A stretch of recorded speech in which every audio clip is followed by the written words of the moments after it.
Je vous invite à reprendre avec moi notre lecture de l'Épître de Jacques et nous lirons aujourd'hui les versets 5 à 13 du chapitre 2. Écoutez mes frères et sœurs bien-aimés, Dieu n'a-t-il pas choisi ceux qui sont pauvres aux yeux du monde pour les rendre riches dans la foi et héritiers du royaume qu'il a promis à ceux qui l'aiment? Et vous, vous méprisez le pauvre. N'est-ce pas les riches qui vous oppriment et qui vous traînent devant les tribunaux? N'est-ce pas eux qui insultent le beau nom que vous portez? Si vous accomplissez la loi royale d'après l'Écriture, tu aimeras ton prochain comme toi-même, vous faites bien. Mais si vous faites du favoritisme, vous commettez un péché.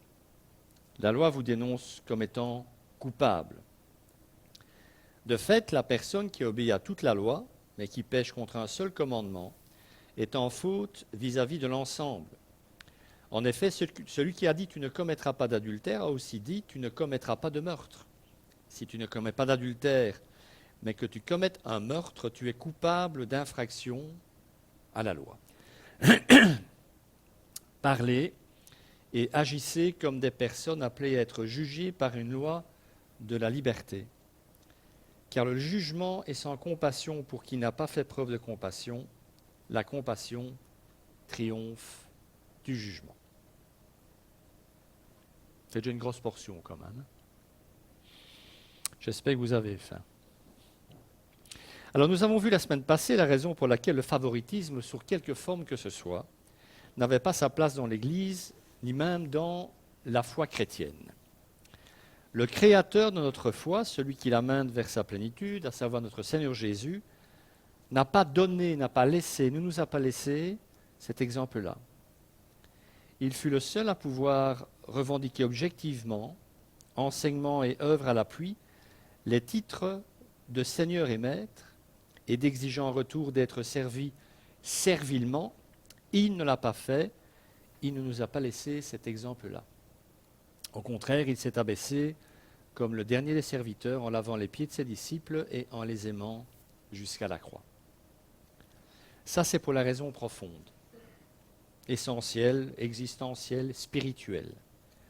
Mais il en est d'autres, 4 raisons énoncées par Jacques, à commencer par la cohérence, pour laquelle des membres d'Église ne devraient pas favoriser les riches, les nantis, au détriment des pauvres.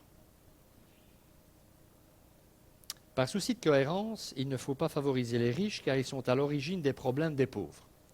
C'est ce que dit Jacques en substance. Et on va reprendre le verset 6. Et vous, vous méprisez le pauvre, n'est-ce pas les riches qui vous oppriment et qui vous traînent devant les tribunaux? Favoriser les riches pour des pauvres reviendrait en quelque sorte à ajouter la bêtise à la pauvreté, la lâcheté à l'indigence et la servilité au malheur.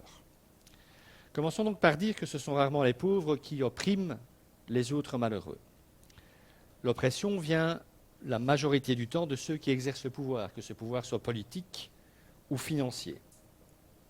Ce sont les nantis, les puissants de ce monde, qui épuisent la justice pour y échapper et l'instrumentalisent quand il en va de leurs intérêts. Alors la chose n'est pas neuve, elle ne l'était déjà plus du temps de Jacques, puisque, entre autres, je vais citer 2 versets, l'un dans le livre du prophète Michée, « Leurs mains sont habiles à faire le mal, le prince a des exigences, le juge réclame un salaire, le grand exprime ses désirs, et ils font ainsi cause commune contre les plus malheureux. » Ou encore Sophonie, « Ces chefs au milieu d'elles sont des lions rugissants, ces juges sont des loups du soir, qui ne gardent rien pour le matin. » Les juges qui sont donc supposés rendre la justice, selon le droit et l'équité, à cause de leur âpreté au gain, sont comparés par l'Écriture à des loups qui chassent en meute. Ces animaux accomplissent leurs œuvres d'extermination dès que la nuit est venue, et leur appétit, dit le prophète, est si féroce qu'ils ne gardent absolument rien de ce qu'ils ont à manger pour le lendemain matin. De là la remarque de Jacques, pourquoi favoriser ceux qui vous font du mal? Alors une parabole m'est venue à l'esprit en réfléchissant à ce que le demi-frère de Jésus nous dit, et c'est celle du serviteur impitoyable. Alors vous connaissez l'histoire, je pense. Je prends les 3 derniers versets, en fait. Donc 2 serviteurs, l'un qui doit une dette de 6 000 deniers, à savoir 6 000 journées de travail d'un ouvrier agricole de l'époque. Et son maître lui remet sa dette en disant « tu ne me dois plus rien ». Et ce même serviteur, quelque temps plus tard, interpelle un autre serviteur qui lui donne une somme beaucoup plus modique, et celui-ci ne pouvant pas le rembourser, il l'envoie en prison. Il ne fait preuve d'aucune miséricorde. Une fois sorti, ce serviteur rencontra un de ses compagnons qui lui devait 100 pièces d'argent. Il l'attrapa à la gorge et se mit à l'étrangler en disant « Paye ce que tu me dois ». Son compagnon tomba à ses pieds en le suppliant « Prends patience envers moi et je te payerai ». Mais l'autre ne voulut pas et alla le faire jeter en prison jusqu'à ce qu'il ait payé ce qu'il devait.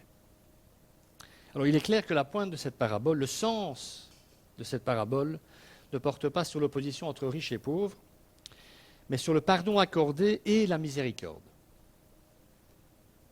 Dieu est celui qui a le droit de condamner l'homme parce que la dette que celui-ci a contractée envers lui au travers de son incrédulité, le fait qu'il ne croit pas en lui, et de son péché est tout simplement impayable.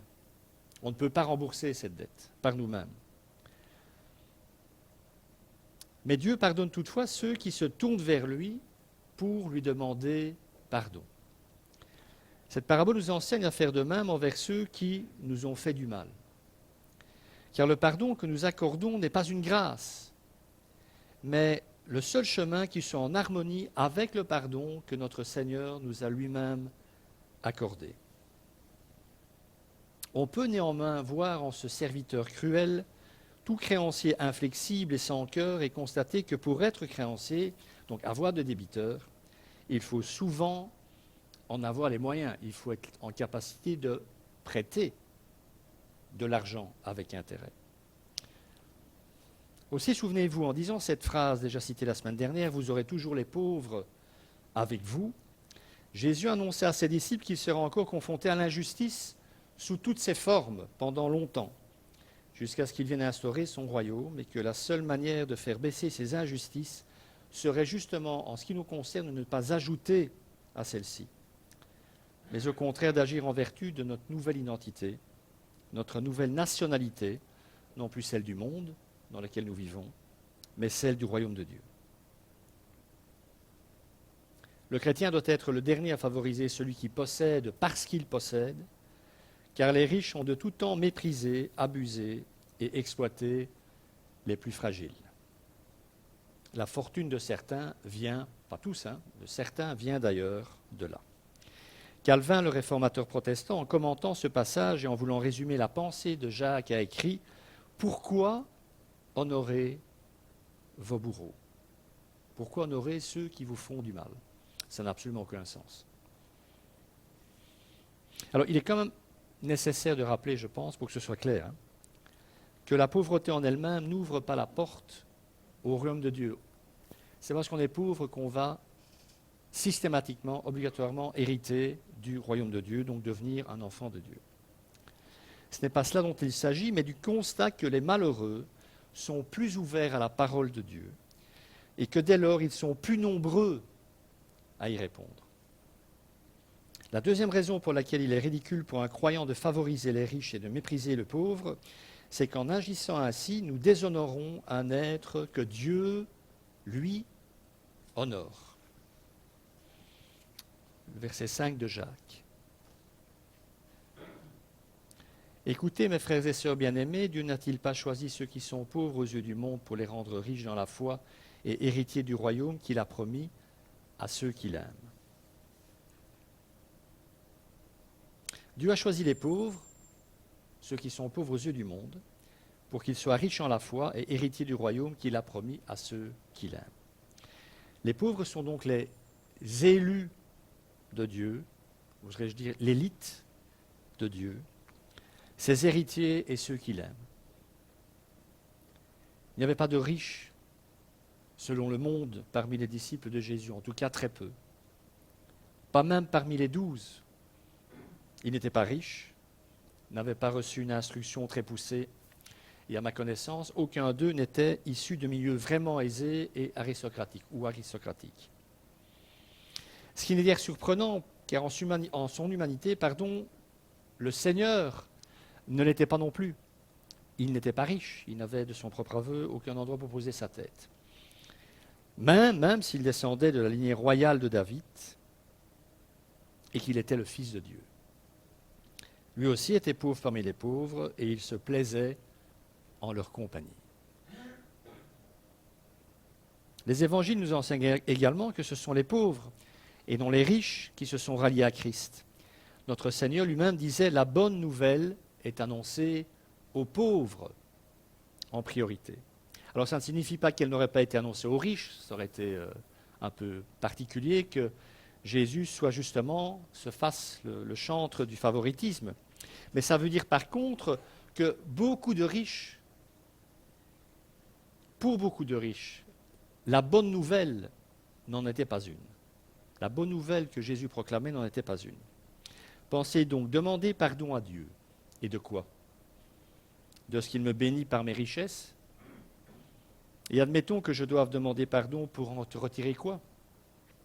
Entrer dans un royaume d'équité, de justice, de perfection et d'égalité, en nommant un royaume où régnera l'amour. Eux qui ne vivaient ne se nourrissaient que de privilèges, de l'inégalité des choses, et qui se complaisaient pour la plupart dans les abus en tout genre. Ce sont les gens du peuple qui prenaient plaisir à écouter Jésus, les petits, et non les riches ou les aristocrates. Peu de nobles ont été appelés, même s'il y en a eu, mais les insensés, les faibles, les méprisés, les petits, eux l'ont bien été. Et c'est ce que Paul rappelle aux chrétiens de Corinthe. Considérez, frères et sœurs, votre propre appel.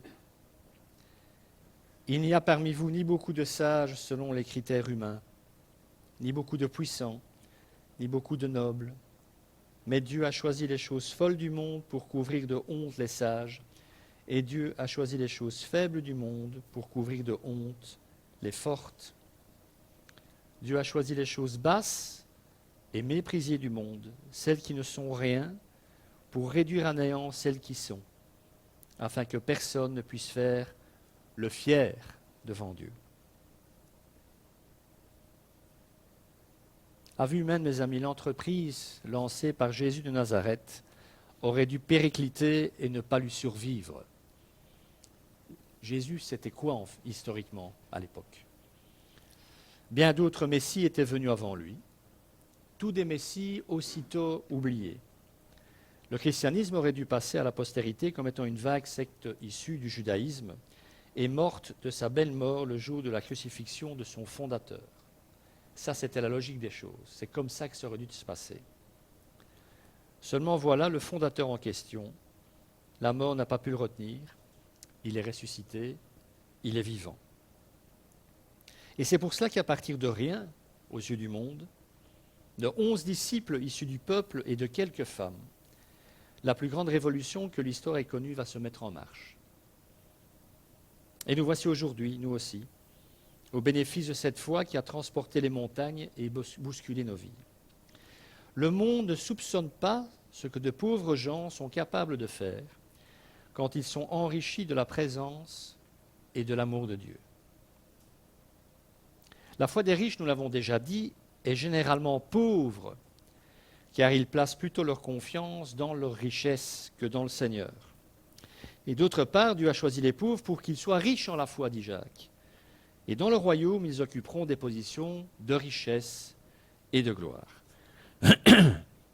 Il est donc insensé, voire dangereux de traiter avec mépris ceux qui seront un jour honorés dans le royaume de notre Seigneur et Sauveur.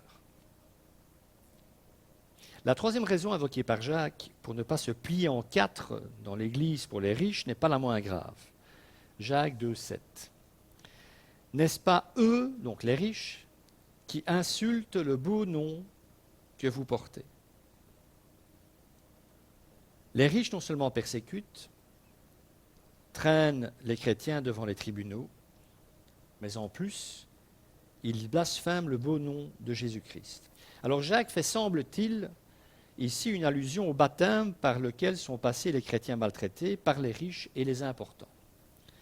En effet, c'est bien dans le nom du Seigneur Jésus, ce beau nom qui nous a été donné, que nous sommes baptisés. On baptise en le nom, dans le nom littéralement de Jésus. Ces riches ne se contentaient donc pas d'agir sans aucun respect envers les plus fragiles, mais ils mêlaient encore à l'injure la moquerie et le blasphème. C'était donc pas rien. Ça me rappelle l'attitude des Juifs au pied de la croix, rappelez-vous. Ils faisaient aussi partie des puissants et ils avaient non seulement par leurs actes amené à la crucifixion de Jésus, ils avaient donc agi, fait quelque chose, mais ils avaient aussi poussé la cruauté jusqu'à se moquer de lui, de celui qui agonisait sur la croix, tout en ignorant que ce faisant, ils se moquaient de Dieu. Je vous lis ce passage de Matthieu 27. Il en a sauvé d'autres et il ne peut pas se sauver lui-même. S'il est le roi d'Israël, qu'il descende maintenant de la croix et nous croirons en lui. Il s'est confié en Dieu, que Dieu le délivre maintenant s'il l'aime.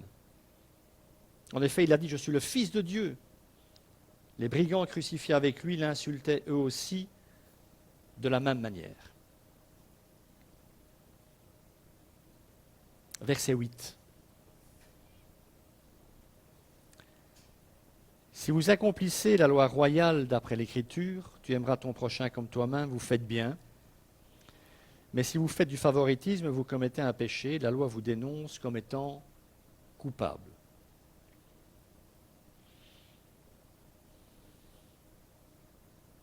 Jacques sait que ses lecteurs pourraient lui objecter qu'en accueillant tout le monde, y compris les riches, ils ne font qu'accomplir la loi royale, le plus grand commandement. Ils aiment leur prochain, et que leur prochain peut être un riche. Ce commandement, vous le savez sans doute, si vous avez un peu lu l'Évangile, que ce plus grand commandement a souvent été débattu par Jésus avec des pharisiens, des enseignants de la loi, etc. Alors, pour être louable, l'attitude de ces chrétiens violait cependant bel et bien ce commandement d'aimer son prochain. Car dans le même temps, alors qu'ils accueillent le riche, c'est très bien, mais comme ils favorisaient le riche au détriment du pauvre, ils méprisaient les pauvres. Donc, ils n'accueillaient pas les pauvres, ils ne les aimaient pas comme étant leurs prochains. Cette voie royale dont parle Jacques, c'est donc bien « tu aimeras ton prochain comme toi-même ». Cette voie royale, c'est donc l'amour. C'est pour cette raison que l'auteur considère la conduite qu'il blâme ici comme une transgression de la loi de Moïse, du commandement de Dieu. Le commandement de l'amour du prochain, et peut-être aussi tout simplement, plus simplement, la transgression de toute la loi de Moïse. Parce que toute la loi de Moïse tient en ce commandement-là. Il ne s'agit donc pas d'aimer le pauvre et de haïr le riche, mais bien d'être égal en son amour envers tous, car ton prochain peut être aussi bien un pauvre qu'un riche. Et cette loi est royale, car elle émane tout simplement du cœur du roi qui l'a édictée. Et ce roi, c'est Dieu, et nous savons tous que Dieu est amour. C'est la loi royale, car c'est la seule loi qui libère véritablement du péché, car en aimant, nous obéissons au commandement de Dieu.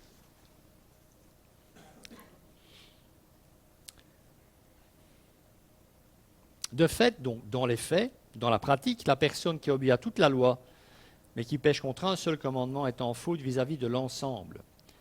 En effet, celui qui a dit « tu ne commettras pas d'adultère » a aussi dit « tu ne commettras pas de meurtre ». Si tu ne commets pas d'adultère, mais que tu commets un meurtre, tu es coupable d'infraction à la loi.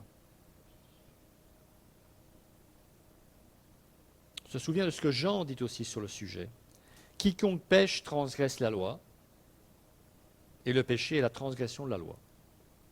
D'ailleurs, quand vous discutez avec un athée du péché, ça va être très compliqué pour la simple raison que pour lui, le péché n'existe pas. Puisque le péché n'a de sens qu'un rapport en relation avec Dieu. Donc la loi de Dieu donnée par Dieu au monde au travers d'Israël, exprimée en sa substance au travers des 10 paroles de vie, des 10 commandements, si vous préférez, est comme une chaîne composée de 10 maillons. On en casse un, on désobéit à un, on casse la chaîne. C'est l'idée. Dieu ne nous permet donc pas de pratiquer seulement les lois que nous aimons et de transgresser les autres, en disant, tiens, ça je prends, ça m'intéresse, ou c'est facile pour moi, et ça, je réfute, je n'y obéis pas. Vous savez sans doute que les 10 commandements sont divisés en deux. Il y a ce qu'on appelle la première tablette, qui définit les commandements de l'homme par rapport à Dieu. Ils sont au nombre de 4. Et la deuxième tablette, il y en a 6. Et elle régule, ces 6 commandements sont supposés réguler les relations entre les hommes. Mais il y a un lien entre les deux. On ne peut pas obéir à l'une tout en désobéissant à l'autre. C'est ce que faisaient les pharisiens. Je vais y venir. Autrement dit, si tu aimes Dieu, tu obéis au premier commandement. Tu n'auras pas d'autre Dieu devant ma face. Okay. Mais dans le même temps, tu dois également obéir au commandement relatif au rapport avec les autres hommes. Tu ne peux pas dire que tu aimes Dieu, première tablette, sans honorer ton père et ta mère, seconde tablette. Tu ne peux pas dire que tu aimes Dieu si tu mens aux autres, que tu voles les autres, que tu convoites ce qu'ils possèdent. C'est pour ça que Jésus liait si étroitement l'amour envers Dieu et l'amour envers le prochain. Mais je vais le dire comme ça, c'est relativement facile de dire qu'on aime Dieu. Je viens de le dire, en fait. Maintenant, le dire, c'est bien, le vivre, c'est encore mieux, mais il faut que ça se manifeste aussi dans notre amour envers les autres. Jésus avait donc fait des 2 tables de la loi un seul commandement. Aimez ton Dieu de toute ta force, de tout ton cœur et toute ta pensée, Deutéronome 6, verset 5, et ton prochain comme toi-même. Lévitique, donc il avait pris les 2 pendants de la loi et il en avait fait un seul commandement. Et c'est de ce commandement dont Jésus a témoigné durant toute sa vie. Et c'est ce même témoignage que nous devons tenter d'apporter au monde. C'est ce qui explique que Paul a pu écrire aux chrétiens de Rome l'amour et l'accomplissement de la loi. Si vous aimez, vous n'enfreindrez jamais un des 10 commandements. Forcément. Si vous aimez votre prochain, vous ne le volez pas, vous ne lui mentez pas, vous ne lui faites pas de mal en fait. Donc pour Paul, l'amour est l'accomplissement de la loi. Puis un peu plus tard, ça a permis aussi à Jean d'affirmer « Si quelqu'un dit « j'aime Dieu » alors qu'il déteste son frère, c'est un menteur. En effet, si quelqu'un n'aime pas son frère qu'il voit physiquement, comment peut-il aimer Dieu qu'il ne voit pas ? Or, voici le commandement que nous avons reçu de lui, celui qui aime Dieu doit aussi aimer son frère. Donc l'amour est le chemin à suivre, le seul qui mène à la perfection. L'amour est la loi du royaume à venir, car c'est l'amour de Dieu manifesté en Christ qui en a ouvert l'accès aux pécheurs que nous sommes. C'est par amour qu'il s'est donné à la croix. Donc ce même Dieu qui a interdit l'adultère a aussi interdit le meurtre, dit Jacques. Un homme qui n'est pas coupable d'adultère, mais qui commet un meurtre, est-il transgresseur de la loi ? Ben oui, forcément. En fait, c'est une démonstration par l'absurde. L'esprit de la loi veut que nous aimions notre prochain comme nous-mêmes. L'adultère est certainement une violation de la loi, mais le meurtre aussi, de même que le mépris et la discrimination envers le pauvre, par exemple. Donc si nous commettons un de ces péchés, quel qu'il soit, nous n'avons tout simplement pas réussi à faire ce que la loi nous demandait de faire. Alors, le danger dans lequel on peut facilement tomber, qu'on soit pharisien ou chrétien d'ailleurs, réside dans une lecture orgueilleuse, une compréhension orgueilleuse des choses. Je m'explique. Vous savez, comme moi, et même Paul dira que c'est vrai, hein, l'apôtre Paul, en relatant sa vie de pharisien avant sa conversion. Les pharisiens s'estimaient parfaits, obéissant envers la loi, parce qu'ils ne volaient pas, ne tuaient pas et mettaient en pratique les 613 commandements de la loi de Moïse. mais ils en avaient perdu le sens profond. Donc, malgré les apparences, alors qu'ils obéissaient vraiment à ces 613 commandements contenus dans la loi de Moïse, ils ne mettaient pas la loi en pratique. Il est donc possible d'obéir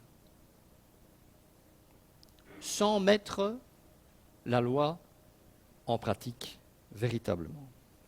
Il est possible d'être dans la lettre des choses, d'obéir à la lettre, mais ne pas être dans l'esprit. Rappelez-vous quand Jésus a une altercation avec les pharisiens et les scribes, donc les enseignants de la loi, il va leur dire, moi je paraphrase, je ne vous reproche pas d'être très scrupuleux et de payer la dîme, de la menthe, de la nette. Il dit, c'est bien, il faut continuer à faire ça. Mais vous avez dégagé de la loi de Dieu ce qui en fait la force, à savoir l'amour et la miséricorde. Donc les pharisiens, on peut être dans le cas aussi. Rappelez-vous, il faut se voir dans les pharisiens quand ils croisent Jésus. Les pharisiens, ils ne se laissaient pas aller à la violence, mais leur cœur s'y adonnait au quotidien. Ils ne commettaient pas d'adultère, mais ils convoitaient la femme des autres dans leur cœur. En d'autres termes, ils n'aimaient ni Dieu, ni les hommes. Donc, échouer, tomber en un seul commandement, dit Jacques, rend coupable envers tous les commandements. Pourquoi? Il peut dire ça simplement parce que, comme tous les commandements sont issus du même législateur, entre guillemets du même juge, du même créateur, mais il est clair qu'ils sont tous liés les uns aux autres. Ce principe est d'ailleurs approuvé par notre conscience. Il ne faut même pas aller chercher plus loin que ça. Quiconque peut violer volontairement un seul point de ce que Dieu demande, peut en violer un autre, ou même tous successivement, selon l'occasion qui lui est donnée. Et ces occasions, vous comme moi, on les rencontre au quotidien dans nos vies. Donc cette unité de la loi se montre avec évidence dans le cas où il s'agit du commandement qui prescrit l'amour du prochain. C'est pour ça qu'il est mis en avant. Parce que si on relate les 10 commandements, on peut tous se dire « Ah, moi, celui-là, moi j'obéis, à celui-là aussi. » Oui, mais non. Prenez le commandement de l'amour. Tu aimeras ton prochain comme toi-même. Si vous vous basez sur ce commandement-là, qui est l'accomplissement, le résumé de la loi de Dieu, il est clair que c'est sur celui-là que vous devez vous baser. Donc si on viole ce commandement-là, dit Jacques, dans son essence, on viole tous les autres. Même si vous n'avez pas menti, même si vous n'avez tué personne. Moi j'espère. Vous voyez? Donc, pour ne pas rester sur les pharisiens, parce que ce serait peut-être un peu trop facile, donc, c'est toujours un signe que l'Église retombe dans cet esprit pharisaïque, parce que cet esprit existe toujours. Quand on voit apparaître justement dans l'Église une sorte de tricotage doctrinal, même si la doctrine c'est important, il faut savoir ce que nous croyons et pourquoi nous le croyons, mais quand on commence à s'attacher à des petits points de détail alors qu'on ne vit pas, ou on ne tente en tout cas pas de vivre ce que Dieu nous demande de vivre. Parce que dans ce cas-là, la Bible, la parole de Dieu ne se trouve pas dans notre cœur, elle se trouve dans un livre. Enfermé dans un livre. Comme hier pendant la journée des baptistes, on a pu réentendre, et je crois que c'était important de le rappeler, qu'on peut très bien enfermer le Christ dans la parole de Dieu et ne pas le laisser en sortir. On peut donc sombrer dans la morale, pour la morale, et ne plus aimer personne.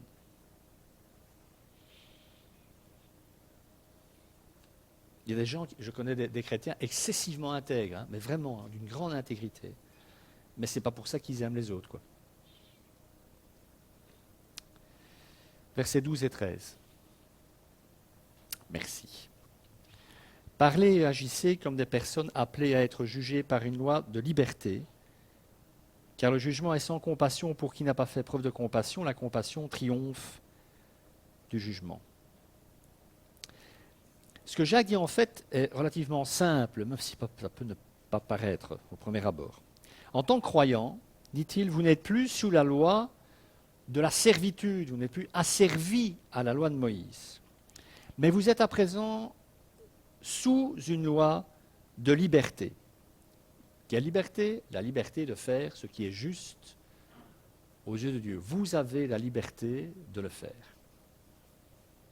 La loi de Moïse vous demandait d'aimer votre prochain, mais vous ne vous en donnez pas le pouvoir. Et vous condamnez si vous n'y arriviez pas. Une sorte de miroir, la loi. Voilà ce que je te demande, tu n'y arrives pas, donc ça prouve que tu as besoin de quelqu'un d'autre pour y arriver. Sous la grâce, vous avez le pouvoir d'aimer le prochain et vous serez récompensé quand vous le ferez.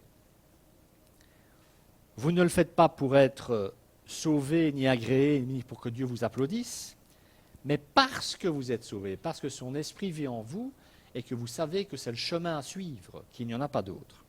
Personne n'a dit que c'était facile. Hein.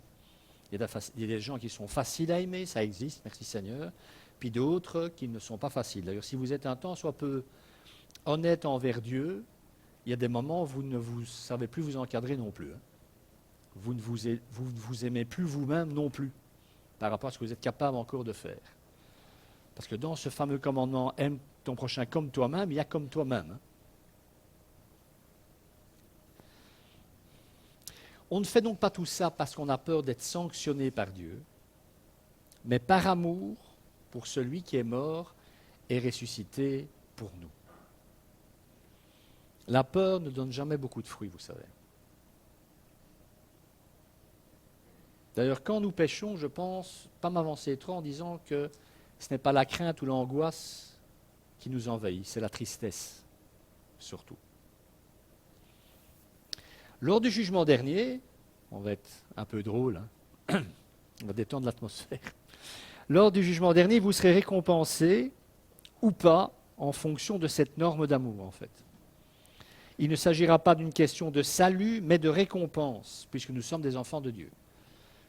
Les non-croyants seront jugés par Dieu, les enfants de Dieu seront jugés par le Christ, et leur vie chrétienne sera évaluée. Je vous renvoie à la première épître de Paul aux Corinthiens, chapitre 3. Donc c'est cette obéissance pratique dans les faits et verbale par les paroles qui sera évaluée lors du jugement et qui pourrait être résumée par ces questions, dit Jacques. As-tu fait miséricorde aux autres? As-tu pardonné les autres? As-tu sélectionné les êtres qui méritaient ton pardon, ton attention, ton amour? Est-ce que tu as fait une sélection? Je pense qu'on entend à nouveau ici l'écho de la voix de notre Seigneur lors de son enseignement sur la montagne. Heureux les miséricordieux. Il leur sera fait miséricorde. Parce qu'ils ont été miséricordieux, ils ont accueilli l'autre dans n'importe quelle situation, je ferai de même avec eux. Et puis un peu plus loin, toujours dans le sermon, on vous jugera du jugement dont vous jugez. On vous mesurera avec la mesure dont vous mesurez. Vous avez été impitoyable envers les autres, eh bien, Dieu sera impitoyable envers vous.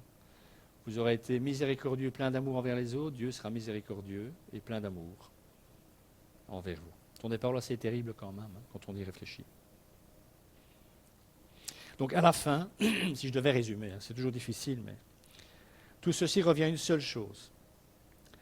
La façon dont nous traitons la personne que nous aimons le moins, ou pas du tout, est celle dont nous traitons le Seigneur lui-même, parce qu'il s'identifie à cette personne. Que le Seigneur vous bénisse et qu'il bénisse sa parole. Amen.